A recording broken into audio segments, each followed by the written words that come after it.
तो प्यारे छात्रों, आज क्लास 10th का जो हम लोग शुरू कर रहे हैं क्वेश्चन बैंक सीरीज, जिसमें आपको मॉडल सेट क्या बोलते हैं 2022 का हमने कर लिया था पेपर। एक ही पाली का किया था, एक पाली का मतलब ऑफलाइन में हो चुका है तो उसको मैं नहीं करा रहा हूँ, लेकिन हम 2021 का द्वितीय पाली का भी शुरू कर रहा हूँ, फिर इसका प्रथम पाली। अब यहाँ से कंटिन्यू आपको बैक में सारा वीडियो अपलोड मिलता जाएगा। सिर्फ आप इसको वीडियो को रिविजन करने के पर्पज से आइए, ठीक है। आपने किताब पढ़ लिया होगा, उम्मीद करता हूँ, तभी इस क्वेश्चन को करने से आपको बेनिफिट है, नहीं तो कोई बेनिफिट नहीं होने वाला है।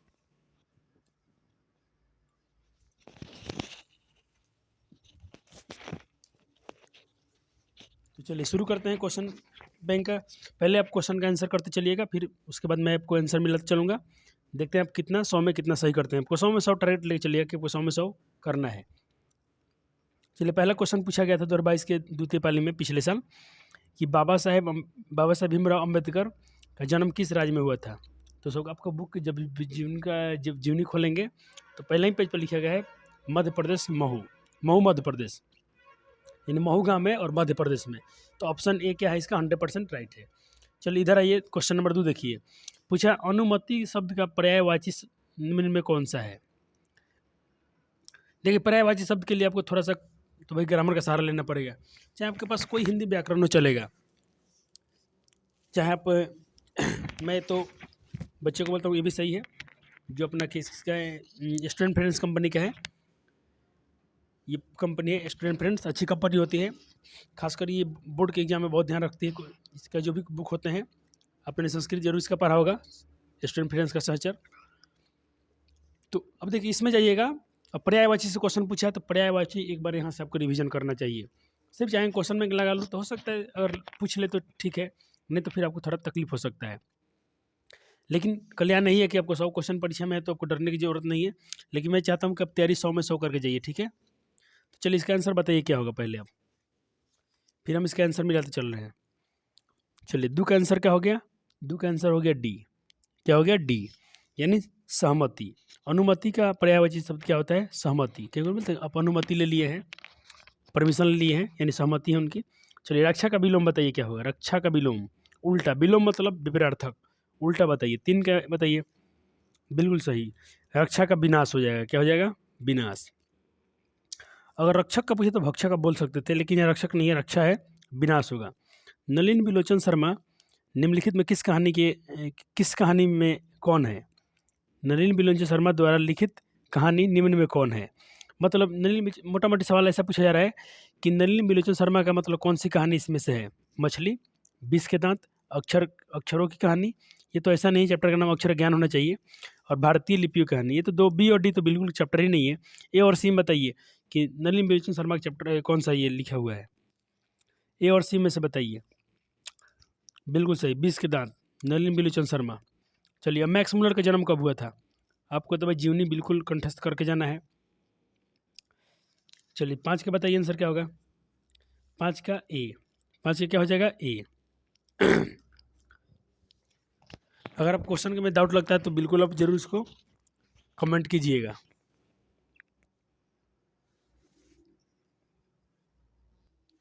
चलिए बताइए आप 6 का आंसर। सर विलियम जोन्स समुद्री यात्रा करते हुए भारत कब पहुंचे। Option A, option B, option C, option D, पढ़ के जल्दी से बताइए फटाफट। मैं किताबें लेके बैठा हूँ कि आपको कुछ अगर हमको फटाफट बुक से दिख जाए तो आपको बुक में हाईलाइट करते चलूँगा। आप बुक में हाईलाइट कीजिए, क्वेश्चन बैंक मैं लेके बैठा हूँ, आप बुक खोलिए अपना, बुक में सारे क्वेश्चन का आंसर का टिक लगाते चलिए। ये आपका बहुत शानदार रिवीजन हो जाएगा। और क्योंकि आपका बुक का भी आखिरी बार समय में आप बुक को भी अपने पूरा रिवीजन कर लिया, और एक फ़ायदा ये हो जाएगा कि आपका क्वेश्चन कोई छूटेगा नहीं। बुक पढ़ना बहुत ज़रूरी होता है, तो ज़रूर आप बुक से कीजिए, मेरा यही सलाह है। मैं तो अपने बच्चे से बोल रहा हूँ कि आप इसको बुक से ही कीजिएगा। मेरे जो ऑफलाइन में पढ़ते हैं बच्चे, ऑनलाइन भी और रिकॉर्डिंग अगर क्लास देखते हैं तो भी वो ऐसा ही करेंगे, किताब लेके बैठेंगे। तो जल्दी से बताइए क्या हुआ। चलिए 6 का डी, बिल्कुल सही सोचा आपने। और देखिए मैं आपको बुक खोल के दिखा रहा हूँ।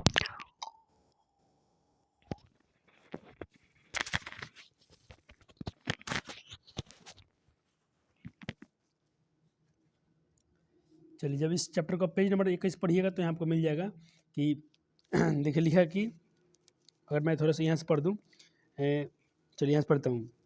अनुभव हो सके, जैसा कि आज 100 वर्ष पहले विलियम जोन्स को उस समय हुआ था, जब उन्होंने इंग्लैंड से आरंभ की हुई लंबी समुद्र यात्रा की समाप्ति पर क्षितिज में प्रकट होते हुए भारत के तट का दर्शन किया। सुनिए उन्हीं के शब्दों में, जिस भारत यात्रा की ललक मेरे मन में उठ रही थी पिछले 1783 के अगस्त में, उस देश के लिए मैं समुद्र यात्रा कर रहा था। एक दिन संध्या के समय दिन भर देखे तो ये 1783 था। क्या है? 1783। तो ये क्वेश्चन जब पूछा गया भाई सर, मैं थोड़ा थोड़ा हाईलाइट कर लेता हूँ कि विलियम जोन्स भारत कब आए थे भाई, तो उन्होंने भारत के तट पर कब पहुँचे थे, तो उनका दर्शन कब हुए थे भाई, तो 1783 में। इस तरह से हाईलाइट किया जाता है कि आपको जब बुक में ये मेन पॉइंट आपके आंखों पे ज़्यादा असर करें और दिख जाए पहले जब आप रीडिंग लगाते हैं तो। चलिए 8 नंबर क्वेश्चन देखिए, पूछा है कि अनामा दास का पोथा उपन्यास किस लेखक की कृति है। अनामा दास का पोथा उपन्यास किस लेखक की कृति है? हजारी प्रसाद द्विवेदी, यतीन्द्र मिश्र, अमरकांत और महात्मा गांधी। फटाफट बताइए 7 का आंसर क्या होगा। थोड़ा वीडियो साफ किया जाए। चलिए ठीक है, इतना सही है। चलिए सही है, 7 का बताइए फटाफट। यहाँ तक कि आप कन्फ्यूजन है कि इसमें कितना हाईलाइट किया गया है, क्या कीजिएगा। ये चैप्टर ही कुछ ऐसा है। देखिए मैं बच्चों को पहले ही इसको मैं हाईलाइट करा कर रखा चुका हूँ। जब इसको मैं रीडिंग करवाया था तो यहाँ पर देखिए मिल गया है। ये जब मैं खुद से पढ़ता हूँ तो मैं हाईलाइट करते चलता हूँ, मेरी हैसियत है। ये देखिए मिल गया, अनामा दास का पोथा। और कुछ बात देखिए इसके जब बुक से आपको हाईलाइट करने से क्या फ़ायदा हो गया। देखिए ये भी पूछा गया है, अशोक के फूल किनकी रचना है, फट से बताएंगे द्विवेदी जी। तो देखिए द्विवेदी जी की प्रमुख रचनाएं बहुत सारा दिया गया है। इसमें से मैं आपको बता दूं क्या क्या है। अशोक के फूल अच्छा है, और कुटज, विचार पड़वा, आलोक पर्व भी अच्छा है। भारत के प्राचीन भारत के कलात्मक विनोद और वान भट्ट आत्मकथा मध्यकालीन। और ये तो अनामा दास का पोथा पूछ ही लिया है, क्या है। अब तो आपसे ऐसे क्वेश्चन पूछ सकता है कि अनामा दास का पोथा निम्न में क्या है, कहानी है, उपन्यास है, और कुछ दे देगा, निबंध है, रचना है, जो भी।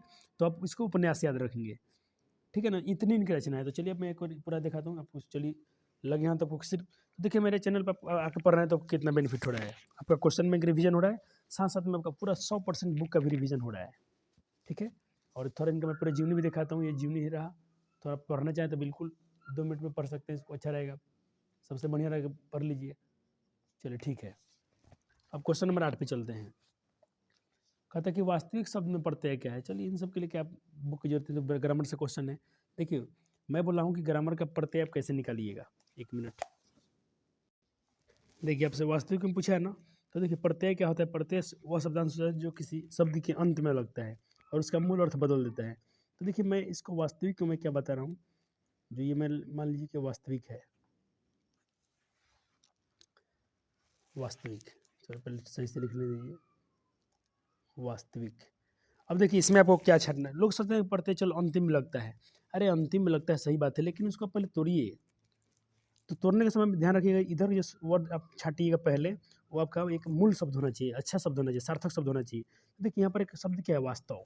क्या है? वास्तव। नहीं बोलते वास्तव में, हकीकत में। अब चलिए इसमें क्या लग गया होगा, हर्षिकार है ना, तो ई क, तो इक लग गया होगा।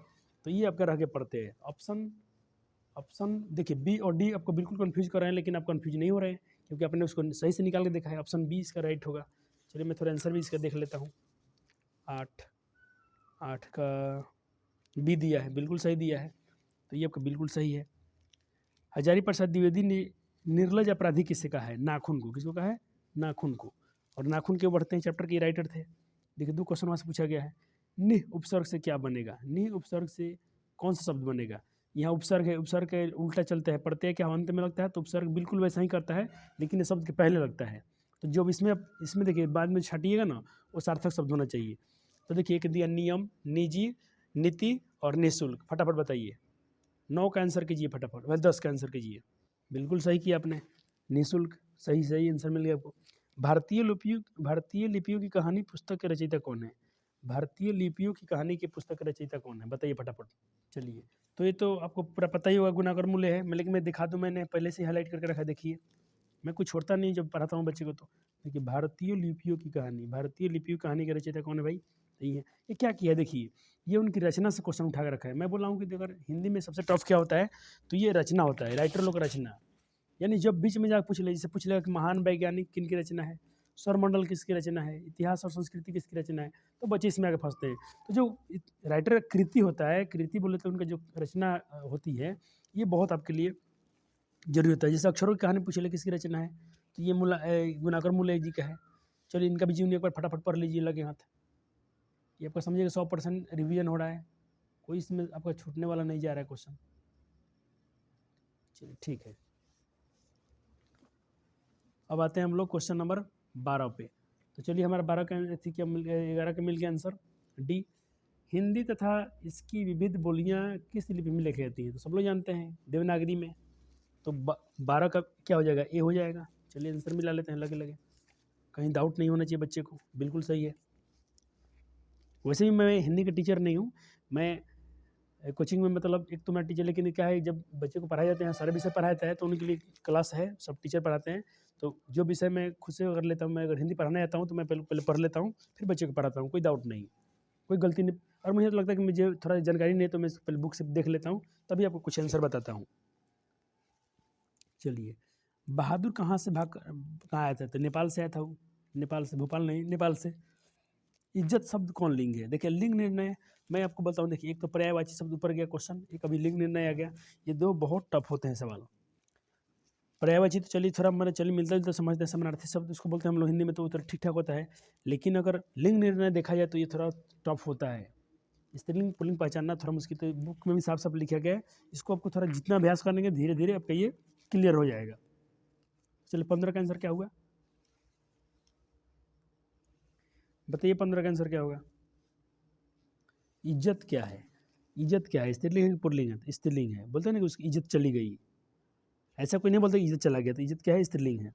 तो का ये तो आसान है, तो का उच्चारण देखिए एक बार फिर से बढ़ाऊँ, क ख कंठ, छ छ तालु, त थ द दंत, प फ व ओष्ठ, बस इतना ही देखना है, प फ व ओष्ठ। लेकिन ये तथा है तो तथा का दंत होता है, दंत। बहादुर शीर्षक कहानी में किशोर कौन था, लेखक का पुत्र, लेखक के साले का पुत्र, लेखक के भाई का पुत्र, लेखक का चचेरा भाई। चलिए 17 का हो गया, 17 का हो गया ए, लेखक का पुत्र था किशोर, बहुत खचरा था ना, बहादुर को बहुत परेशान करता था। बहादुर अच्छा व्यक्ति था बहादुर, जब कहानी पढ़ेंगे दिल से तो इसमें मतलब थोड़ा इमोशनल भी हो सकते हैं, आपके आंखों से आंसू भी आ सकता है मतलब। लेकिन जब भी कुछ पढ़िए तो उसमें थोड़ा गहराई में जाकर पढ़िएगा, फीलिंग करके पढ़िएगा तो अच्छा लगता है। ऐसा नहीं कि फिर इसको पढ़ के अपने दिल से निकाल ले, ऐसा कुछ नहीं। जब पढ़िएगा उसको थोड़ा दिल पे लेके पढ़िएगा, बहुत मज़ा आता है, एक आपका टाइम भी अच्छा पास होता है और आपको एग्जाम में नंबर भी देके जाता है। मैं तो कोई कहानी पढ़ता हूँ तो भाई जम के पढ़ता हूँ, नहीं तो मेरे पास टाइम नहीं तो मैं बिल्कुल छूता ही नहीं हूँ। चलिए 18 नंबर क्वेश्चन, रामविलास शर्मा का जन्म कब हुआ था। तो पहले मेरा क्वेश्चन हुआ कि बताइए आप लोग कि रामविलास शर्मा किस चैप्टर के लेखक हैं, तो आपका आंसर होगा परंपरा का मूल्यांकन। तो परंपरा का मूल्यांकन क्या है, मेरा सवाल आपसे फिर से है, तो आप बताएंगे कि निबंध है। क्या है निबंध, तो चलिए मैं आपको दिखा भी देता हूँ कि उनका जन्म कब हुआ है और उनका जीवनी भी मैं थोड़ा आपको पढ़ाई देता हूँ। चलिए रामविलास शर्मा, ये रामविलास शर्मा का देखिए जन्म भी आपको दिया होगा, उन्नाव के छोटे से गांव में हुआ था, 10 अक्टूबर 1912 को हुआ था। आप फटाफट फटाफट इनको पढ़ते चलिए, आपका इसी के साथ में आपका रिवीजन भी हो रहा है साथ साथ में। तो आपके लिए देखिए मैं कितना मेहनत करता हूँ, सब कुछ एक ऐसा वीडियो को मिलेगा भी नहीं कहीं। अब मैं एक बार बता रहा हूँ, इनकी रचना जरूर पढ़ लीजिएगा, देखिए सब इनको दिया है, इनकी कुछ रचना और जो दिया है उनकी प्रमुख रचनाओं के नाम दिया है। मैं इसको हाईलाइट नहीं किया हूँ, लेकिन हो सकता है मैं इसको पूरा भी नहीं पढ़ा हूँ, इसके लिए मैं नहीं किया हूँ, आप जरूर कर लेंगे, ठीक है। चलिए तो अपने क्या पढ़ा, इनका जन्म 1912 में, और ये किस चैप्टर के लेखक हैं ये, तो ये परंपरा का मूल्यांकन चैप्टर के लेखक हैं। और परंपरा का मूल्यांकन क्या है भाई, तो एक निबंध है। क्या है, निबंध है। हमने इतना जाना, एक क्वेश्चन के माध्यम से हमने 5-6 बातें जान लिया, जो एक बहुत अच्छी उपलब्धि है आपके लिए। यहाँ देखिए पूछिए लिया क्वेश्चन, देखिए मैंने कभी कसम से बता रहा हूँ मैंने ध्यान नहीं दिया था क्वेश्चन पे। देखिए परंपरा का मूल्यांकन क्या है, निबंध है। जित जित मैं निर्खत हूँ पाठ के लेखक कौन है, यतीन्द्र मिश्र, महात्मा गांधी, पंडित बिरजू महाराज और अमरकांत। तो जित जित मैं निर्खत क्या हूँ, तो आपने पढ़ा होगा कि ये साक्षात्कार है। क्या है, साक्षात्कार है। और इसके लेखक खुद कौन है, बिरजू महाराज हैं। साक्षात्कार का मतलब खुद उन्होंने ही लिखा है, और वो अपना खुद इंटरव्यू दे रहे थे अपनी छात्रा से, तो ये चैप्टर है, तो उसके बिरजू महाराज है। कौन है, बिरजू महाराज, तो पंडित बिरजू महाराज डी हो जाएगा। मछली शीर्षक कहानी के रचयिता कौन है, बहुत बहुत मजा चैप्टर है ये मछली। मुझे तो लगता है ना 10वीं क्लास का हिंदी हो गया, 12th क्लास का हिंदी हो गया, पढ़ने से मतलब दिल नहीं भरता है। अब जितना बार पढ़ेंगे उतना मज़ा आता है इसमें। मैं तो कहता हूँ बच्चे को अगर आपको पिक्चर देखने का इच्छा हो तो आप पिक्चर ना देख के अपना कोई कहानी पढ़ लीजिए, वर्णिका कहानी पढ़ लीजिए। आपका 1-2 घंटा टाइम भी पास हो जाएगा और एक अच्छा ऐसा फ़िल्म देखेंगे कि जो फ़िल्म आपको जीवन में कुछ न कुछ सिखा के जाएगी। तो अपना सवाल क्या था अब? मछली शीर्षक कहानी के रचयिता कौन है? तो देखिए, इसके राइटर कौन थे? विनोद कुमार शुक्ल हैं। और आपसे कोई पूछ ले कि मछली क्या है, तो याद रखिएगा ये क्या है? एक कहानी है। क्या है? कहानी है। तो विनोद कुमार शुक्ल बिल्कुल सही है। तो देखिए इस साल क्या पूछ सकता है? इस साल यही ना पूछ सकता है कि मछली कहानी शीर्षक क्या है? इसकी विद्या क्या है? कहानी है। चलिए, निम्न में नरक शब्द का विशेषण क्या होगा? तो देखिए नरक का विशेषण नरकीय हो जाएगा। क्या हो जाएगा? नरकीय। एक बार मैं आंसर थोड़ा मिला लेता हूँ। 22 का बी, नरकीय बिल्कुल सही दिया है। अब चलिए मैं कुछ क्वेश्चन और बात कर लेते हैं। जैसे आपसे पूछे ग्राम का विशेषण, तो ग्रामीण। दिन का दैनिक। इतिहास का विशेषण ऐतिहासिक। ठीक है? ऐसा ही आपको कुछ मैं क्वेश्चन साइड से बता रहा हूँ, उस पर भी बहुत आप ध्यान दीजिएगा, वो पूछ लेता है आपसे एग्जाम में। चलिए, तो हमने इतना क्वेश्चन कर लिया। नरक का विशेषण हमने कर लिया, नरकीय। आँख शब्द का पर्यायवाची शब्द क्या है? पर्यायवाची से तो फिर से क्वेश्चन आ गया, ये दूसरा क्वेश्चन है पर्यायवाची से। तो पर्यायवाची का मतलब होता है जो खुद उसके समान हो, समानार्थी शब्द। यानी आँख को ही हम लोग और क्या बोलते हैं? सुमा, अतन, देवरी, लोचन। बताइए फटाफट। तो क्वेश्चन नंबर 23 के आंसर बताइए। चलिए, आपका क्वेश्चन का आंसर बिल्कुल राइट है। लोचन होता है, लोचन विलोचन हमने पढ़ा है। नेत्र, अक्षु, नयन, ये सब आँख के क्या है? पर्यायवाची शब्द है। बंधन शब्द का विलोम शब्द क्या है? अब विलोम मतलब उल्टा, बंधन मतलब होता है बांधा हुआ, तो मुक्ति हो जाना चाहिए। 24 का ए बिल्कुल सही है, 24 का ए हो गया। चलिए, अब पूछ रहा है अमरुदुन नाम किसका था? मिठन मियाँ का, बिस्मिल्ला खां का, अली बख्श खां का कि जमाल शेख का? तो आप जब पढ़ते होंगे चैप्टर अपना जो है नौबत खाने में इबादत, क्या कहानी है? ज़बरदस्त कहानी है। इसमें एक जो मुस्लिम थे अपने बिस्मिल्ला खां, उनकी ज़बरदस्त मतलब जो शहनाई बजाते थे, और जो हिंदू का मतलब संध्या का पूजा पाठ होता है उसमें वो बजाते थे, अपने बजाते थे शहनाई आरती के समय। उनकी बहुत लोकप्रिय मतलब बहुत मतलब फेमस और अच्छे में इंसान थे वो। धर्म जाति से कहीं बढ़ के व्यक्ति हैं वो। तो इसमें आपसे क्वेश्चन पूछा गया है कि नौबत में, चलिए ये सवाल अपना है कि अमरुदुन नाम किसका था? तो वही बिस्मिल्ला खां चैप्टर के क्या है? मेन शीर्षक है, थी उसके कहानी के पात्र हैं वो। चलिए, और एक इससे क्वेश्चन पूछता है कि वो किस पर्व में वो बहुत पैदल चलते थे? तो याद रखिएगा रमज़ान में वो जब होता था तो उसमें तो रोजे के समय में जो रमज़ान जब करते थे, तो रमज़ान की जब आखिरी दिन होता है उसमें वो क्या करते थे? 7-8 कोस पैदल चलकर वो शहनाई बजाते हुए और रोते हुए जाते थे। अब सवाल है लास्ट चैप्टर से अपना जो हिंदी का गद्य भाग में है, कहानी से है। महात्मा गांधी के पिता का नाम क्या था? करमचंद गांधी बिल्कुल सही है, 26 का ए हो जाएगा। तो जीवनी से भी क्वेश्चन बहुत पूछ रहा है, तो आपको जीवनी पर भी ध्यान रखना है। 26 ये दिया है, सही है। चलिए, अब सवाल पूछा गया है कम खाने वाले के लिए एक शब्द। देखिए, ये एक शब्द का मतलब होता है कि बहुत बात ना कहकर एक छोटे शब्द में समझा दी जाए। जैसे मैं कहता हूँ कि बहुत इंसान दिन भर बक बक करते रहते, उसको एक बार बोल कर आप कह देंगे। तो कम खाने वाले के लिए आप क्या बोलेंगे? अल्पाहारी, अध्ययन, अल्पज्ञ, अलक्ष्य। अल्पाहारी ही होना चाहिए, अल्पाहारी मतलब जो थोड़ा खाता हो। 27 सी बिल्कुल सही है। चलिए, अब लोग क्वेश्चन नंबर चलते हैं हम लोग 28 पे। पहले मैं क्वेश्चन आपके सामने कर दूं। कहता कि बिरजू महाराज को संगीत नाटक अकादमी अवार्ड कब प्राप्त हुआ? यानी उनको जीवनी से क्वेश्चन है, उनको इसका पुरस्कार कब मिला था बिरजू महाराज को? इसका साक्षात्कार भी कहानी है। उनको कब मिला था? 27 साल की उम्र में, 25 साल की उम्र में, 20 साल की उम्र में, 19 साल की उम्र में।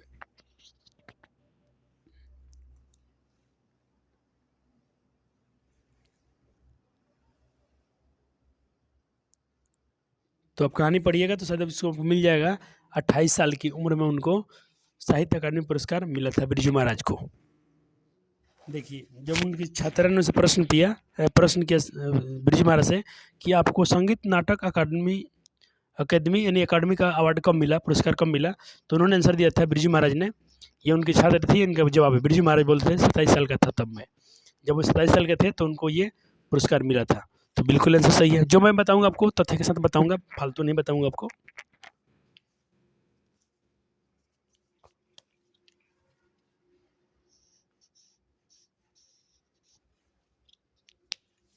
मैंने हाईलाइट कर दिया, अभी कर लेंगे अपने बुक में।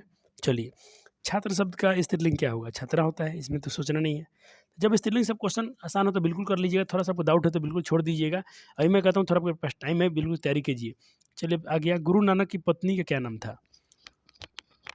तो गुरु नानक क्या थे? सिख संप्रदाय के 10 गुरु थे, उनकी पत्नी का नाम से पूछा जा रहा है। चलिए क्वेश्चन मतलब पूरे सवाल का ही ऑपरेशन कर देते हैं, पूरा उनका जीवनी का ऑपरेशन ही कर लेते हैं।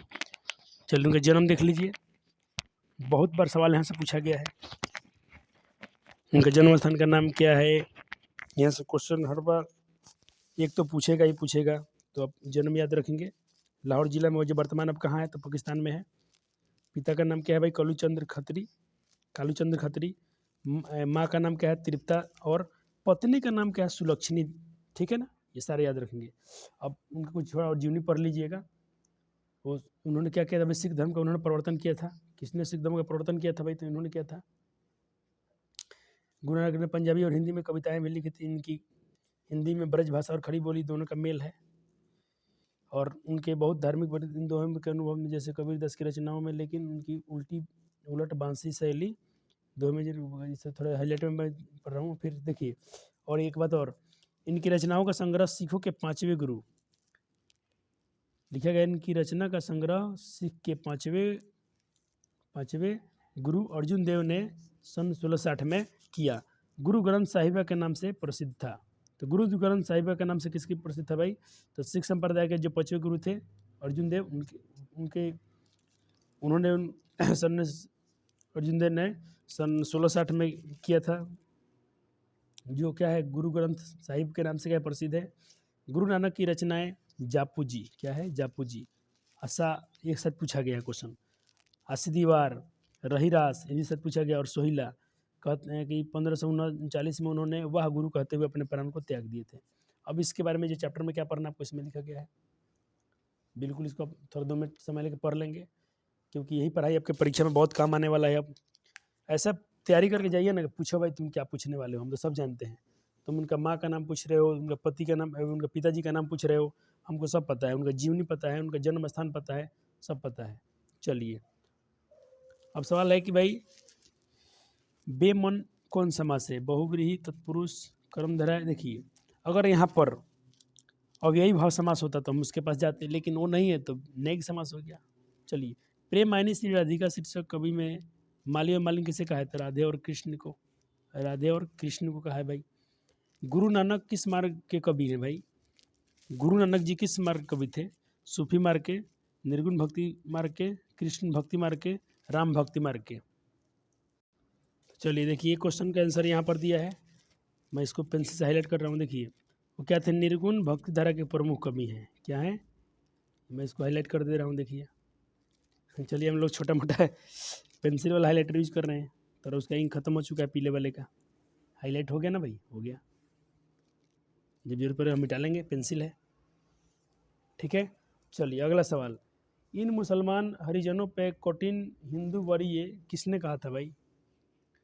तो अभी जस्ट मैं शायद 1-2 दिन पहले पढ़ाया हूँ कुछ अपने बच्चों के ऑफलाइन में कुछ चैप्टर को, तो इसमें हम लोग मैं उनसे बोला भी था ये क्वेश्चन पूछाता है। और देखिए यहाँ पर ये रसखान चैप्टर से है, प्रेम आयनी श्री राधिका चैप्टर जो आपने पढ़ा होगा। तो देखिए, रसखान को भी लगे थोड़ा उनका जीवनी पढ़ लीजिए, काम आएगा आगे चल के। हो सकता है जब हम लोग पूरा क्वेश्चन बैंक करने वाले हैं, तो कहीं ना कहीं इसकी जरूरत तो पड़ेगा ही पड़ेगा। सारे चैप्टर से जरूरत पड़ेंगे, इसीलिए सारे चैप्टर का जीवनी पढ़ के पहले से रेडी रहिए। जब मेरे क्वेश्चन आए तब गर्दा उड़ाते रहिए। देखिए, ये क्वेश्चन यहाँ पूछा गया है, इसको पहले से भी इन्वर्टर को डाल कर रखा गया है कि इन मुसलमान हरिजनों पे कौटिन हिंदू बढ़िए। तो थोड़ा इसको मैं ऊपर से पढ़ लेता हूँ। रसखान सूफियों का हृदय लेकर कृष्ण की लीला पर काव्य रचते हैं। मैं उनमें उल्लास, मादकता और उत्कटता तीनों का संयोग है। उनकी रचनाओं से मुग्ध होकर भारतेंदु हरिश्चंद्र, देखिए, उनकी रचनाओं से मुग्ध होकर भारतेंदु हरिश्चंद्र ने कहा था, इन मुसलमान हरिजन पे कौटिन हिंदू वारिये। किसने कहा था भाई? तो भारतेंदु हरिश्चंद्र ने कहा था भाई। चलिए, तो अब देखिए ना, अब कोई गलती है, आपको डाउट है थोड़ा सा भाई कि क्वेश्चन का मेरा सोल्यूशन गलत होगा? नहीं, बिल्कुल नहीं, क्योंकि हम पूरा उसको किताब से ही करके दिखा रहे हैं। देखिए 34 को मैं थोड़ा इसका गाइड से मिला भी लेता हूँ कि इसमें क्या दिया है, बिल्कुल इसमें भी सही दिया है। क्योंकि मैं बोलता हूँ बच्चे से, अगर आपको आंसर शीट में गलत है तो उसको सुधार लीजिएगा। नहीं, क्वेश्चन तो सही है ना भाई, क्वेश्चन आपको दिया है प्रैक्टिस करने के लिए। बच्चे कहते हैं सर इसमें गलत दिया है, गलत दिया है, रोते हैं बहुत। अरे दिया है तो देने दीजिए, आपके लिए उतने क्वेश्चन दे रहा है वही बहुत है, आप आंसर खुद से कीजिए। चलिए, मीर मुंशी ने किस कवि का वध किया था? देखिए मीर मुंशी जो थे, तो हम लोग इसी में शायद पढ़े थे, हाँ इसी में पढ़े थे।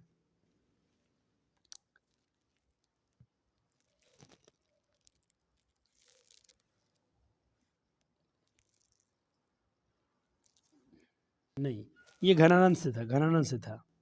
तो घनानंद के बारे में थोड़ा आप जीवनी देख लीजिए फटाफट फटाफट। हवा में तीर मारने से अच्छा है कि भाई एक परफेक्ट निशाना ही मार दिया जाए जो समय है। तो अब मैं वैसे तो वीडियो बनाता नहीं हूँ कि भाई छाप लो, देख लो, रट लो, यही आएगा, वो सब काम मुझे आता ही नहीं है, उतना टैलेंट मेरे पास नहीं है। मेरे पास ये टैलेंट है कि जो पढ़ा देंगे जो हम लोग कॉन्सेप्ट पढ़ लेंगे उसी में से आता है, बच्चे खुश भी रहते हैं। सर जितना हमने पढ़ा वही तो पूछा है, तो अरे बाहर से क्या पूछेगा पगला, जो हम लोग पढ़ के जाएंगे वही ना पूछेगा। चलिए, अब चलिए इसका आंसर ढूंढते हैं। देखिए यहाँ पर लिखा था मोहम्मद शाह रंगीले के यहाँ मीर मुंशी के काम करते थे, और क्वेश्चन आपसे पूछा गया मीर मुंशी ने किस कवि का वध किया था? रसखान का, घनानंद का, भूषण का, प्रेमगन का? तो यहाँ पर घनानंद का हो जाएगा। किसका हो जाएगा? घनानंद का हो जाएगा, क्योंकि इनको मीर का वो अथी समझ कर नादिर शाह के अथी ने मार दिया था इनको। देखिए यहाँ पर लिखा गया था सन 1949 में जब नादिर शाह ने दिल्ली पर आक्रमण किया, तब उनके सिपाही ने मथुरा बिंदा पर भी धावा बोला। बादशाह का मीर मुंशी जानकर घनानंद को भी उन्होंने पकड़ा और उनसे जर जमीन मांगा, जो नहीं दी तो उनको वहीं पर उसे मार दिए थे। तो यही इसका आंसर हो जाएगा बी, 35 का हो जाएगा बी। एक बार मैं थोड़ा इससे भी आंसर शीट देख लेता हूँ। अब देखिए बुक में क्या किया है, अब बुक में क्या किया है, इसका आंसर नहीं दिया है, 35 में स्टार लगा दिया है। देखिए स्टार क्यों लगा है कि क्वेश्चन थोड़ा अधूरा है, बोर्ड से थोड़ा मिस्टेक हुआ है, लेकिन आपको घनानंद करके ही आना है क्योंकि घनानंद को ही मार दिया गया था। यहाँ पर ऐसा क्वेश्चन होना चाहिए था कि मीर मुंशी का सिपाही समझकर, चाहे मीर मुंशी, यहाँ पर ऐसा लिखा गया। देखिए मैं पूरा लाइन पढ़ देता हूँ फिर से एक बार, ये क्वेश्चन को थोड़ा ऐसे सुधार के पूछना चाहिए था, तो हो जाता है कभी कभी बोर्ड से। देखिए यहाँ पर गलती, यहाँ पर विराग से वृंदावन और वैष्णव से होकर काव्य की रचना करने लगे।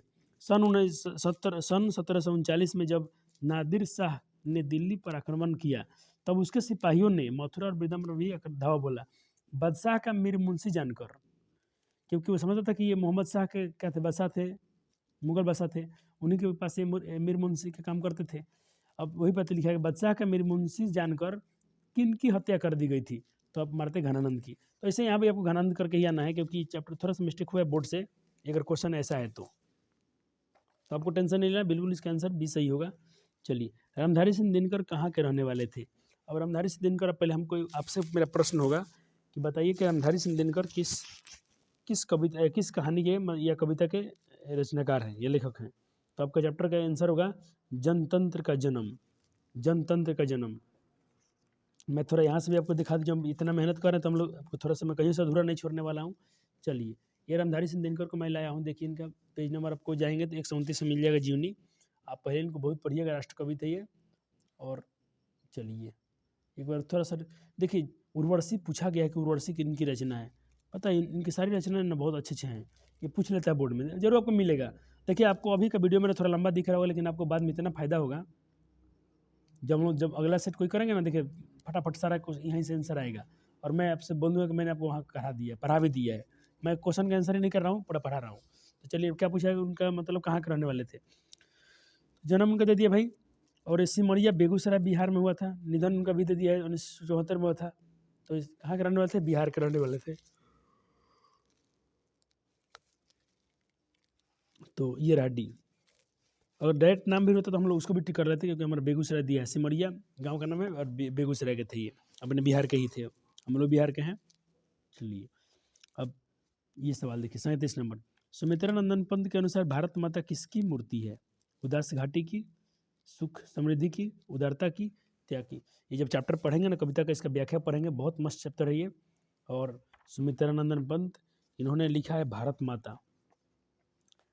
मैं इस साल तो अभी नहीं पढ़ाया हूँ बच्चे को, अभी समय चले मैं इसको अभी कराने वाला हूँ उनको थोड़ा, अभी हम लोग अभी फिलहाल मैं ऑब्जेक्टिव करा रहा हूँ उनको, भी 2-4 दिन में मैं कराने वाला हूँ। अभी थोड़ा लोग मैथ में बिजी है, थोड़ा मैथ खत्म होता है तो जिस समय हिंदी को तो अभी जल्दी जल्दी निपटा लेंगे।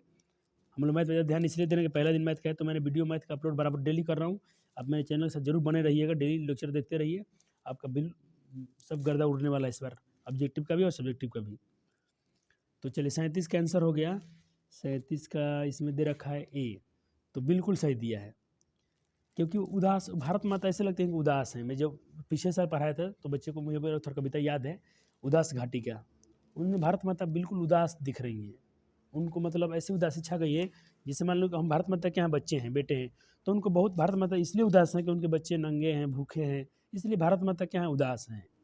बहुत मस्त कविता है, मतलब आपकी आंखों में आंसू आ जाएंगे जब इस कविता का मतलब गहराई से थोड़ा दिल पे लेके पढ़ेंगे तब। चलिए, भारत सौभाग्य किनका प्रसिद्ध नाटक है? कुंवर नारायण का, प्रेमघन का, अनामिका का, कि जीवनानंद दास का? भारत सौभाग्य किनका प्रसिद्ध नाटक है? फटाफट बताइए। चलिए, इसका ही मैं आंसर आपको दिखा रहा हूँ सोल्यूशन। देखिए, हिंदी ऐसी किताब है ना कि अगर कोई बच्चा खुद से पढ़ ले तो एकदम बिल्कुल अच्छा स्कोर कर सकता है, कोई टीचर की जरूरत नहीं है। हाँ, कविता में थोड़ी जरूरत पड़ेगा आपको, बाकी आप खुद से भी ला सकते हैं बहुत बेहतरीन तरीके से। कविता भी कोई आपको कविता कोई शिक्षक पढ़ाते हैं, फिर भी आप खुद से जब तक मेहनत नहीं करते हिंदी में तो आपको नंबर, और हिंदी में बच्चे तो नंबर कम उठाते हैं। क्यों भाई? आपको इसमें तो 95 से ऊपर जाना चाहिए बिल्कुल। तो चलिए, पहले तो थोड़ा इनके बारे में पढ़ लेते फटाफट। ये क्या है? भारत हिंदी युग के महत्वपूर्ण कवि थे, उनका जन्म भी दिया है, उत्तर प्रदेश में निधन भी दे दिया है। और देखिए, मैं जो इस क्वेश्चन का हम लोग आंसर करने वाले हैं, लेकिन मैं आपको पूरा इसलिए दिखा रहा हूँ कि आप थोड़ा इसको थोड़ा सा समय रोक के इसको जरूर पढ़ लीजिएगा, ये बहुत काम आने वाला है। चलिए, अब देखिए उनकी रचनाएं क्या है? प्रेम घन सर्वस्व किनकी रचना है भाई?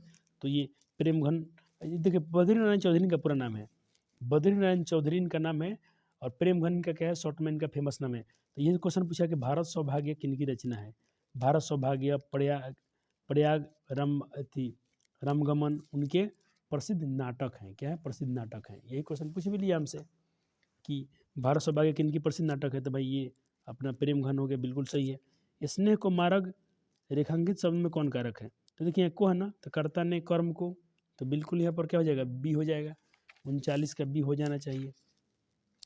39 का इसमें डी दिया कहता है, इसमें डी दिया है, लेकिन स्नेह को मार्ग रेखांकित शब्द में कौन कारक है? स्नेह क्या हो? स्नेह को मार्ग, इसका हिंदी हो गया, स्नेह मतलब होता है प्रेम, और प्रेम का मार्ग, तो प्रेम का मार्ग। चलिए, संबंध है, बिल्कुल सही है, संबंध है, क्योंकि प्रेम का मार्ग तो संबंध का के की राडेरी होता है ना भाई, तो सही है। लेकिन चलिए एक बार थोड़ा सा मैं कारक आपको दिखाई देता हूँ, इसका क्या है। देखिए, इसका ये कहता है नियम कि कर्ता ने कर्म को में क्या है, जैसे एग्जाम्पल भी दिया है कि राम को मोहन पुस्तक पढ़ता है, मोहन पुस्तक पढ़ता है, मोहन पुस्तक को पढ़ता है, राम को देखो, और स्नेह को मार्ग, स्नेह को मार्ग, यहाँ तो को है ही नहीं। देखो, को दो जगह आता है, एक को आता है भाई संप्रदान में, और एक आता है कर्म में। तो संप्रदान तो अपना ऑप्शन में है नहीं, संप्रदान है नहीं, बिल्कुल ये डी गलत दिया है, ये सही है। तो यही मैं बोल रहा हूँ ना कि जहाँ मुझे थोड़ा डाउट लगता है मैं उसको क्लियर कर लेता हूँ। तो बिल्कुल आप डी नहीं याद रखेंगे। ये स्नेह को मार्ग यानी कर्ता ने कर्म को, मैं पहले पहले तो मेरा आंसर ही निकला था कर्म में, फिर जब इसका आंसर देखा तो डाउट में पड़ गया। तो 39 का आंसर क्या होना चाहिए? बी होना चाहिए। और इसमें क्या दे दिया है?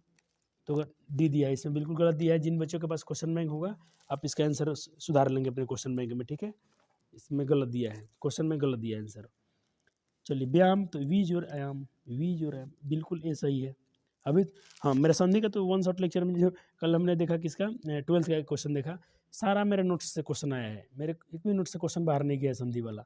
मैंने लिखा भी था वन शॉट लेक्चर मतलब काम तमाम, बिल्कुल काम तमाम हो चुका है। दही वाला मगम्मा किस भाषा में अनुवादित है? तो भाई बिल्कुल उड़िया में है, नहीं कन्नड़ में था ना शायद, कन्नड़ में था, हाँ कन्नड़ में था। एक बार चलिए मैं इसको थोड़ा बुक से मिला लेता हूँ। हाँ बिल्कुल सही है, कन्नड़ में। अब देखिए यहाँ से क्या याद कीजिएगा, दही वाला मगमा पूछ लिया। अब आपसे क्या पूछ लेता है? ढाते विश्वास, तो उड़िया में है। माँ शायद गुजराती में है, और एक अपना और था। इसमें 5-6 चैप्टर में हम जस्ट अभी हमने एक हफ्ता पहले पढ़ के बच्चे को ख़त्म किया है। मैं एक सेकेंड आपको दिखाई देता हूँ। देखिए अब क्या करेगा। अच्छा मान लीजिए 22 अगर 21 में ऐसा क्वेश्चन पूछ रहा है, 22 में ऐसा पूछ रहा है, तो 23 में का हमसे थोड़ा कुछ नया थोड़ी ना पूछेगा। अब हमसे कुछ भी पूछे हम तो रेडी हैं भाई, पाँचों को लेकर रेडी हैं। देखिए दही वाला मकाम पूछा तो हमने करण बताया, ढाते विश्वास उड़िया में, अभी जैसे मैंने बताया गुजराती, हमको तीनों याद था अभी। चले नगर, नगर किस में, तमिल में है। और धरती कब तक घूमेगी, राजस्थानी में है। बस इतना ही याद रखिएगा ना, राइटर का नाम याद रखिए, काम हो गया। आपसे तो यहाँ से 1 नंबर तो बिल्कुल लिख लीजिए मेरे से कि 1 नंबर पूछेगा ही पूछेगा यहाँ से, जो भी आपको स्क्रीन पर दिख रहा है। पूरा सेट लेके बैठा हूँ। चलिए अब हमने कहाँ पर लिया, ढाते विश्वास। चलिए काला पानी किसका लोकप्रिय उपन्यास है। चलिए अब तो वर्णिका से क्वेश्चन उड़ रहा है, तो वर्णिका मेरे हाथ में ही होना चाहिए। अब पहले आप गेस कीजिए फटाफट, काला पानी किसका उपन्यास है। तो काला पानी मुझे तो लगता है कि ये बगल वाले चैप्टर का होगा, ढाते विश्वास का होगा। मैं थोड़ा ढूंढ लेता हूँ पहले। सॉरी पहले क्वेश्चन मेरा छूट गया है। दही वाला मगामा किस भाषा में है, तो भाई अपने किसने बताया, कन्नड़ में। ढाते विश्वास कहानी का संपादक कौन है, तो ढाते विश्वास क्या है, शतकोई होता है। ठीक है, ऑप्शन भी सही है। अब 43 नंबर, हम लोग क्वेश्चन ही आगे भाग गए थे। पूछ रहा है काला पानी किसकी रचना है। अगर आपको याद है तो फटाफट पहले अपने इसको आंसर का कमेंट कीजिए, फिर मैं इसका आंसर आपको दिखा रहा हूँ। चलिए तो ये देखिए माँ चैप्टर जो आपने पढ़ा होगा कभी कभी, क्या बहुत मस्त, मुझे तो वर्णिका बहुत पसंद आता है। देखिए काला पानी दिया है, काला पानी। चलिए काला पानी तो ये भी पूछ सकता है, खून की सगाई इनकी प्रसिद्ध कहानी है। काला पानी इनका क्या लोकप्रिय उपन्यास है, तो ये पूछा गया है कि काला पानी किनका लोकप्रिय उपन्यास है, तो किसका है, ईश्वर पेटलिकर का है। ईश्वर पेटलिकर ऑप्शन है। अब तो मैं क्वेश्चन का आंसर ही नहीं देखने वाला हूँ। अंदर किसी को देखने जाने का नियम नहीं है। वाह, ये इसी चैप्टर का है, माँ का ही है। जो इनके बच्ची थी ना, जन्म से क्या था थी, विकलांग थी और गूंगी बहरी थी, तो गूंगी थी, तो इसके लिए वो क्या था, जब वो अस्पताल में अपने बच्चे को नहीं जाने देते थे मंगू को, तो जब बोली थी अपने बेटी से, हॉस्पिटल वाले से कि थोड़ा मुझको इसका रूम दिखा दीजिए, किस रूम में रखना है, तो बोलते कि अंदर जाना मतलब ये नियम में नहीं है। तो ये वही पंक्ति से पूछ लिया है। तो ये भाई ये बात किसने कहा था, तो शायद ये मेट्रन ने, मजिस्ट्रेट ने, परिचारिका ने, डॉक्टर ने, शायद मेट्रन ने ही कहा था। क्वेश्चन बैंक में इसका भी आंसर गलत दिया। देखिए मेट्रन ने कहा था भाई, मेट्रन ने कहा अंदर किसी को देखने के नियम नहीं है। क्या क्वेश्चन बैंक बच्चे को उल्लू बनाता है। मैं तो बोलता हूँ बिहार बोर्ड के लिए साला कुछ भी सही नहीं आता है। तो चलिए आप लोग के लिए हम लोग खड़े हैं, टीचर लोग जो भी आपको यूट्यूब पर आप जहाँ भी पढ़ते हैं पढ़िए मन लगा के, जहाँ जिनका भी लेक्चर आपको पसंद आता हो। तो देखिए मेट्रन ने कहा था भाई अंदर किसी को देखने का नियम नहीं है। किसने कहा, मेट्रन ने कहा था ना, बुक में साफ साफ लिख रहा है कि मेट्रन ने कहा था। मेट्रन ने कहा भाई, इसको मैं चलिए हाईलाइट कर लेता हूँ। मेट्रन ने कहा कि अंदर देखने किसी का नियम नहीं है, माई से कहा था। और बुक इसमें देखिए आंसर क्या दे दिया, मैं आपको दिखा रहा हूँ। क्वेश्चन नंबर कितना है, 44। चलिए नहीं 44 का सही दिया है, एक दूसरा गलत दिया था। चलिए अब सवाल ये है, उसी चैप्टर से है। मंगू की भर्ती करने के लिए माँ ने किसे पुत्र लिखकर बुलवाया, तो अपने बड़े बेटे को बुलाया था, बड़े पुत्र को। सही है। चलिए 45 45 45 45 ए सही दिया है। चलिए अब देखिए लक्ष्मी के बड़े लड़के का क्या नाम था, आदित्य, अमर, अमित, अचित्य। शायद उसके बेटे का नाम अचित था, ढाते विश्वास का ही है। 46। मैं आपको बता दूं 15-16 क्वेश्चन पूछेगा, लीजिए पतली किताब से। ये वर्णिका जो आपको दिख रहा है छोटी सी पतली किताब, ये पतली किताब तो है 9 रुपया की है, इसकी कीमत तो बहुत कम है, लेकिन अपनी कीमत से आपको डबल नंबर देगा जाएगा। मान देखिए इसका प्राइस कितना है, 8.5 रुपया है, और एक नंबर आपको देगा जाएगा डबल। 17 क्वेश्चन यहाँ से पूछता है ऑब्जेक्टिव। अब सिर्फ ऑब्जेक्टिव का बात कर रहा हूँ मैं टोटल। इस साल भी आपसे उतना ही पूछेगा। लड़की के बड़े लड़के का नाम था तो 46 का डी हो जाएगा। चित्त नाम था उसके बड़े बेटे का नाम। 46 का डी बिल्कुल सही दिया है। चलिए स्वेच्छासेवक दल का गठन किसने किया था, तो गुणनिधि जो पढ़ के आया था बाहर से, ये इसने किया था।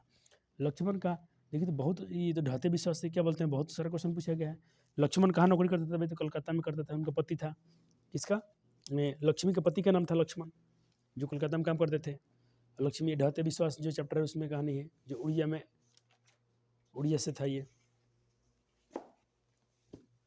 चलिए अब क्वेश्चन देखिए, अब आगे अपना ये माँ चैप्टर से। मंगू की बड़ी बहन का क्या नाम था, मनु, कुसुम, कमु, मिन्नी।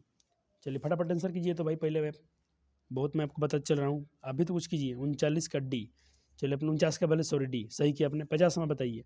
चलिए हमने 50 कर लिया और उससे तक हमारा होने वाला है। किस दिन सीता को लगा कि लाइसी बिल्कुल फीकी है? लाइसी बिल्कुल फीकी है। नाहर सिंह जी वाले दिन, दुर्गा पूजा वाले दिन, दीपावली के दिन, होली के दिन, बताइए तो 50 का आंसर क्या होगा?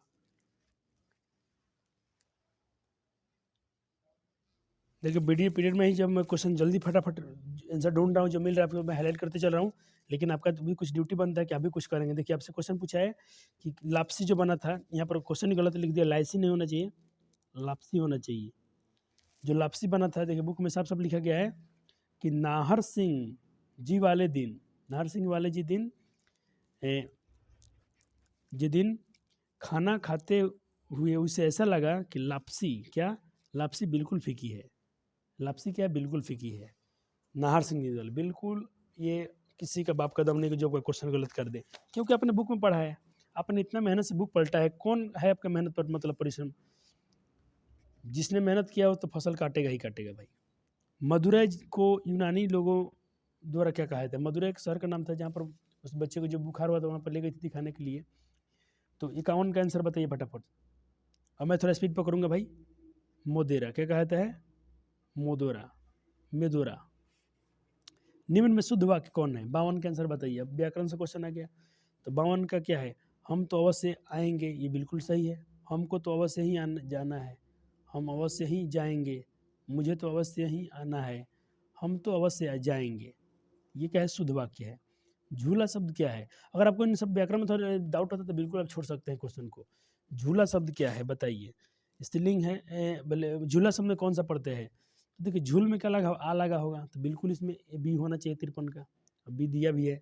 चलिए बुद्धिमान का स्त्रीलिंग क्या होगा? तो 54 का आंसर बताइए फटाफट। 54 का डी, 54 का डी बुद्धिमती होता है स्त्रीलिंग। पंचम का ये तो मेरा क्वेश्चन सही क्वेश्चन है। पम जोड़ चम, पम जोड़ चम, ऑप्शन सी बिल्कुल सही है। दूध के दांत न टूटना मुहावरे का अर्थ है।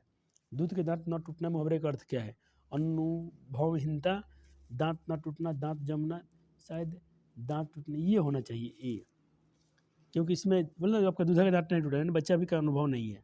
56, 56, 56 ए बिल्कुल सही था, अपना गेस सही निकला। मुहावरा क्या बिना पढ़े ही काम चल जाता है ये, लेकिन फिर भी आप एक बार थोड़ा सा क्वेश्चन बैंक और अपने थोड़ा सा बुक से हाईलाइट पढ़ लीजिएगा। निम्न में कौन शब्द सर्वनाम है? निम्न में कौन शब्द सर्वनाम है? कौन शब्द सर्वनाम है? मोहन। देखिए सर्वनाम क्या होता है? जो संज्ञा की विशेषता बतलाए, तो मोहन क्या है? संज्ञा है। कमला क्या है? संज्ञा है। गुड़िया क्या है? संज्ञा है। आप जो है क्या है? आप जो है सर्वनाम है। 57 का बी, 57 का बी बिल्कुल सही दिया है। 4 गज मलमल का कौन विशेषण है? 4 गज मलमल का कौन विशेषण है? 58 का बताइए। 58 का क्या है? परिणाम बोधक। क्या हो जाएगा? परिणाम बोधक। पिकासो की विख्यात कृति का नाम क्या है? दाविन्यो, द विलनवा, मदजुजल द अविन्यो, द मदजुमेल। ये क्या अपना गदखन से फिर आगे कहानी से 59 का आंसर बताइए। मैं फटाफट अभी आंसर करा चल रहा हूँ। 59 का हो जाएगा सी। आप थोड़ा बुक से एक बार जरूर पढ़ के इसको मतलब हाईलाइट करते चलिएगा। अब क्वेश्चन है कि बिरजू महाराज को तामिल किससे मिली? मैंने तो जो गुण सीखे थे किससे सीखे थे? तो अपने बाबूजी से सीखे थे, दादा से, नाना से, चाचा से, बाबूजी से। तो पापा से अपने सीखे थे वो 60 60 60 60 60। चलिए मैं थोड़ा आंसर वेरीफाई कर रहा हूँ। चलिए बिल्कुल सही दिया है इसमें भी। जाति प्रथा स्वाभाविक विभाजन नहीं है, क्यों? भेदभाव के कारण, शोषण के कारण, गरीबी के कारण, रुचि पर आधारित न होने के कारण। 61 का बताइए। ये चैप्टर पहला चैप्टर से है, श्रम विभाजन जाति प्रथा से है, तो ये रुचि पर आधारित नहीं होने के कारण। मदन के लिए क्या खाना मामूली बात है? तो इसको भाई लात जूता फटकार खाना, मार प्यार दुत्कार प्यार फटकार। तो उसको मार खाना ना शायद आम बात था। 62 बिल्कुल सही है। उसको लात मार मतलब मार जीत खाना बहुत आसान आम बात है उसके लिए। मैक्स मुलर ने कालिदास के किस पुस्तक का जर्मन भाषा में अनुवाद किया है? 63। तो इसका सी बिल्कुल सही होगा, मेघदूत का। 64 देखिए, बहादुर का पूरा नाम क्या था? तो उसका नाम था दिल बहादुर। परंपरा का मूल्यांकन शीर्षक पाठ साहित्य की कौन सी विद्या है? मैं आपसे बोला था ना कि जो ये दिया रहता है कि पूछ लेता है कि कौन क्या है, तो अब एक बार फिर से मैं आपको दिखा देता हूँ। आप इनको सबको याद रखिए। भले परंपरा का मूल्यांकन आपसे पूछा है, आपसे कुछ भी पूछ सकता है। और परंपरा का मूल्यांकन से तो मैं बात भी किया था उस समय, ये पूछ भी सकता है और खुद ही चरण पूछ। परंपरा का मूल्य मैं बताता, उसने बताया था कि ये निबंध है, लेकिन आप सबको याद रखेंगे कौन निबंध है, कौन भाषण है, कौन कहानी है। एक बार सारे स्क्रीन पर वीडियो को रोक के देख लीजिए। चलिए, तो परंपरा का मूल्यांकन क्या है, इसका तो क्वेश्चन का आंसर हो गया निबंध। क्या है परंपरा का मूल्यांकन? निबंध। किसने लिखा है? तो रामविलास शर्मा ने लिखा है। ये निबंध है। किसकी विद्या है? तो इसकी विद्या जो है निबंध है। ला शत्रुज क्या था? विद्यालय, गांव, शहर, ईसाई मठ। 66 का आंसर बताइए।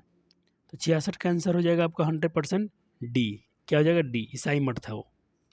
चलिए, सॉरी, क्वेश्चन आपको नहीं दिख रहा था, क्वेश्चन आपको नहीं दिख रहा था।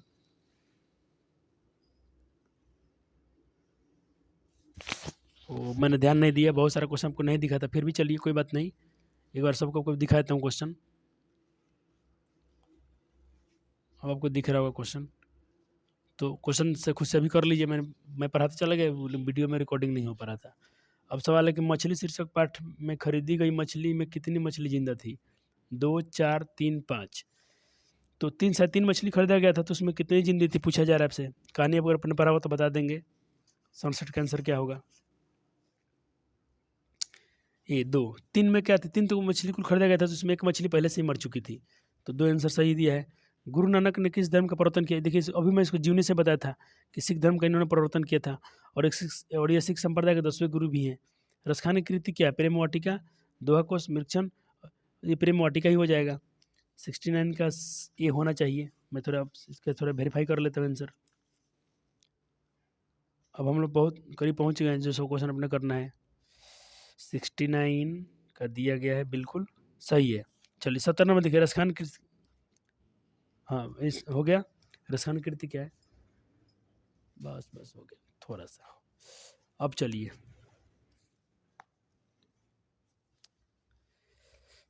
घनानंद, अच्छा हाँ, ये सवाल सही है। घनानंद ने किनके सैनिकों के द्वारा मारे गए? तो नादिर शाह के सैनिकों ने इनको मारा था। क्या समझकर कि ये मीर मुंशी का, मतलब उनको बचा के मीर मुंशी समझ के इनको मार दिया था। कवि प्रेमघन के अनुसार कौन सी विद्या पढ़कर लोग बुद्धिमान विदेशी हो गई हैं? कवि प्रेमघन के अनुसार विदेश लोग बुद्धि विदेशी हो गई है। छल विद्या, कपट विद्या, विदेशी विद्या, तकनीक विद्या। तो 71 में हम लोग की विद्या विदेशी हो गई क्यों? क्या पढ़कर? 70 का आंसर बताइए। नहीं, 70 का नहीं, 71 का, सी। ठीक है, विदेशी विद्या पढ़कर, अंग्रेजी विद्या पढ़कर। सफल आज उसका तप संयम पीला अहिंसा सत्यम शुद्धतम प्रस्तुत पंक्ति किस कविता से ली गई है? सफल आज उसका तप संयम पीला अहिंसा संयम शुद्ध, ये किस चैप्टर का है? थोड़ा आप क्या बता सकते हैं? बहुत टफ क्वेश्चन होता है ये, तो अभी तो मैं आपको सिर्फ आंसर करके दे रहा हूँ। ये हो जाएगा, भारत माता से लिया गया है। अक्षर ज्ञान कविता में किस मनोविज्ञान का आधार लिया गया है? किशोर विज्ञान, बाल मनोविज्ञान, स्त्री मनोविज्ञान, शिशु मनोविज्ञान। बताइए फटाफट। 73 का आंसर बताइए। 73 का हो जाएगा सी, बाल मनोविज्ञान से लिए गए। जो बच्चा जो पहली बार कुछ अक्षर लिखता है, अक्षर ज्ञान करता है, तो उसको जो तकलीफ होती है इसका वर्णन किया गया है। हमारी नींद शीर्षक कविता में नींद किसका प्रतीक है? साहस, प्रसन्नता, उम्मीद, आलस। 74 का आंसर बताइए। 74 का हो जाएगा डी। दही वाला मगमा शीर्षक पाठ में बहू ने सास से समझौता क्यों कर लिया? डर से, प्रेम से, शौक से, मजबूरी से। तो वह देखिए, 75 का आंसर क्या हो जाएगा? हाँ, 75 का आंसर क्या हो जाएगा भाई? 75 का आंसर हो जाएगा ए। डर हो गया था कि जो उसका धन संपत्ति है वो कहीं वो ज्वेलरी मगम्मा ना ले ले, मगम्मा से नजम्मा ना ले ले, ज्वेलरी नजम्मा जो था। 76 नंबर, लेखक ने किस लेखक के कथा साहित्य में उड़ीसा का जीवन गहरी आंतरिकता से प्रकट होती है? तो देखिए, ये तो अपने इस चैप्टर का है, क्या बोलते हैं, ढहते विश्वास से। तो 76 क्या हो जाएगा? ये हो जाएगा। तो सतकर्णी होता उसको लिखे ही थे। कौन हल्ला कर सबको सचेत कर रहा था? तो चंद्रा, शंकरा, मकरा, गुणनिधि, सब इस चारों के जो ग्रुप थे, और जो स्वैच्छा बनाए थे, ये सब लोग कर रहे थे। चलिए, तो फिर से आपको शायद क्वेश्चन नहीं दिखा होगा ना, कोई बात नहीं। अब आपको दिख रहा होगा। चलिए, 78 नंबर, मंगू की प्राकृतिक मौत को माँ क्या मानती थी? बंधन, छुटकारा, मुक्ति, संतोष। तो उसको छुटकारा मानती थी। कि उसका प्राकृतिक मौत हो जाए, नेचुरल डेथ हो जाए उसका। 78 का आंसर क्या हो जाएगा? तो 78 का आंसर दिया गया आपका सी, जो बिल्कुल क्या है, सही है। उसका वो छुटकारा मानती थी कि छुटकारा हो जाएगा, कि वो जन्म से पागल थी। एस रंगराजन किस लेखक का पूरा नाम है? तो देखिए सुजाता का था, ये सुजाता का पूरा नाम यही है, एस रंगराजन। 79 का ए होना चाहिए, दिया भी है। चलिए 80 नंबर, अड़ा का उच्चारण स्थान। देखिए मैं क्या बोला हूँ, ट ठ ड ढ अड़ा, ये क्या है? तो तालु तो है नहीं, तथा तालु में आता है, और कंठ में आता है, तथा दंत में आता है, ये मूर्धा हो जाएगा। व्यंजन कितने प्रकार के होते हैं? 1 2 3 4। 81 का आंसर बताइए, ग्रामर से क्वेश्चन आ गया है। सी, बिल्कुल व्यंजन 3 प्रकार के होते हैं, स्पर्श व्यंजन, और एक आता है अपना उष्म व्यंजन, और एक होता है स्पर्श उष्म, और एक होता है क्या बोलते हैं, अपना नाम याद नहीं आ रहा है। चलिए तीन तीन होते हैं, इसका सही दिया 3 है। अंतःपुर का संधि विच्छेद कीजिए। 82 का आंसर बताइए फटाफट, सी हो जाएगा। अंतःपुर, अंतःपुर। निम्न में शुद्ध शब्द कौन है? सिंदूर, शासन, सूर्य। सूर्य तो गलत है, वनवास, और सिंदूर भी गलत दिख रहा है। 83 का आंसर बताइए क्या हो जाएगा? 83 का आंसर बता दीजिए फटाफट। 83 का डी सही है, बिल्कुल सही, वनवास सही लिखा गया। सुरेश कौन शब्द है? संज्ञा है। सुरेश किसी का नाम है तो व्यक्तिवाचक संज्ञा हो गया। सभा शब्द क्या है? तो सभा क्या है? स्त्रीलिंग है कि पुल्लिंग है? जल्दी बताइए, सभा हो रही है कि सभा हो रहा है? 85 का आंसर कर दीजिए। चलिए 85 का ये सही है, सभा क्या है? सभा हो रही थी, सभा हो रही है। यह कविता मैंने लिखी रेखांक में कौन सर्वनाम है? 86 का आंसर कर दीजिए। तो 86 का आंसर हो जाएगा बी। 86 का हो जाएगा बी, निश्चय। यह कविता मैंने लिखी, निश्चय है, निश्चित है कि उसने, मैंने ही लिखा है। मोहन आया, कौन सा काल है ये? वर्तमान, तो वर्तमान हो जाएगा ये। 87 का बी हो जाएगा। लेकिन ये सामान्य भूतकाल, मोहन आया। अच्छा, आया गया खाया है ना, तो भूतकाल में चला जाएगा। भाई बहन तो बीच में माइनस है, तो ये आपका दीर्घ हो जाएगा, द्वंद हो जाएगा। धन शब्द का पर्यायवाची शब्द क्या है? संपत्ति, संपत्ति ही होना चाहिए। 89 का ये बिल्कुल सही है। विधवा शब्द का विलोम क्या होता है? बिरहत, महत, सधवा, संपद। विधवा का विलोम, विधवा का उल्टा क्या होता है? जल्दी से कर दीजिए 90 का आंसर, हम लोग बस खत्म ही करने वाले हैं। तो 90 का बी हो जाएगा, सधवा हो जाएगा। चलिए अब अंतिम कुछ क्वेश्चन 10।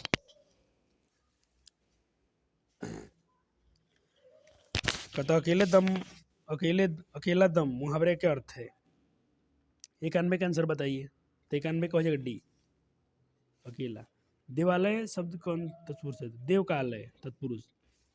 मोर शब्द का, मोर शब्द क्या है? देखिए मयूर होता तो तत्सम होता, तो मोर क्या होगा? तद्भव हो जाएगा। 93 का भी सही है। अगर मयूर होता संस्कृत तो तत्सम, हिंदी है तो तद्भव। अधिकार शब्द में कौन उपसर्ग है? तो अधि है, अधि, सी। 94 का सी। चलिए 95 का बताइए। तूफान शब्द कौन संज्ञा है? तूफान शब्द कौन संज्ञा है? तूफान।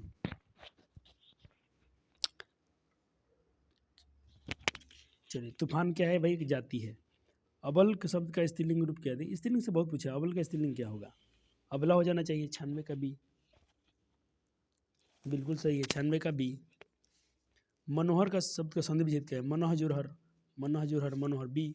संधि कितने प्रकार के होते हैं? संधि हमारे पास संधि 3 प्रकार के होते हैं, स्वर संधि, व्यंजन संधि, विसर्ग संधि। अब स्वर संधि कितने भेद होते हैं? स्वर संधि के 5 भेद होते हैं। आगे न इतना पीछे पगा लोग का क्या अर्थ है? मूर्ख, धनवान, पीछा न छोड़ना, काम न जानना, किसी तरह की जिम्मेदारी न होना, ये हो जाना चाहिए। 99 का डी हो जाएगा, बिल्कुल सही है। मुख चंद्र कौन समास है?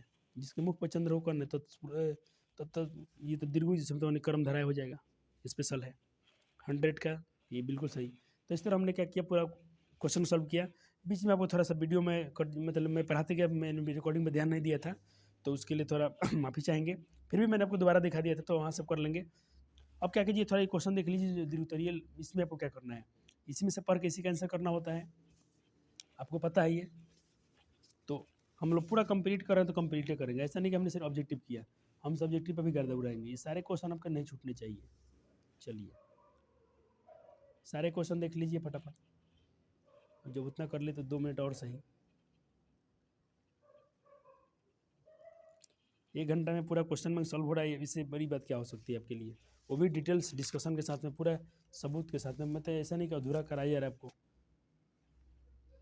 चलिए ये तो पता ही है कि ट्रेंडिंग क्वेश्चन है, बार बार पूछा ही जा रहा है। चलिए, ये क्वेश्चन का आंसर को जरूर कीजिएगा आप। क्वेश्चन का आंसर आपको जो ट्राई करना है, बिल्कुल करते ही रहना है, क्योंकि आपको सबसे लघु उत्तरीय से काम नहीं चलेगा। आपको दीर्घ उत्तरीय भी सब सारा क्वेश्चन करके आना है, ऑब्जेक्टिव से काम नहीं चलाना है। चलिए ठीक है, तो इस वीडियो में इतना ही।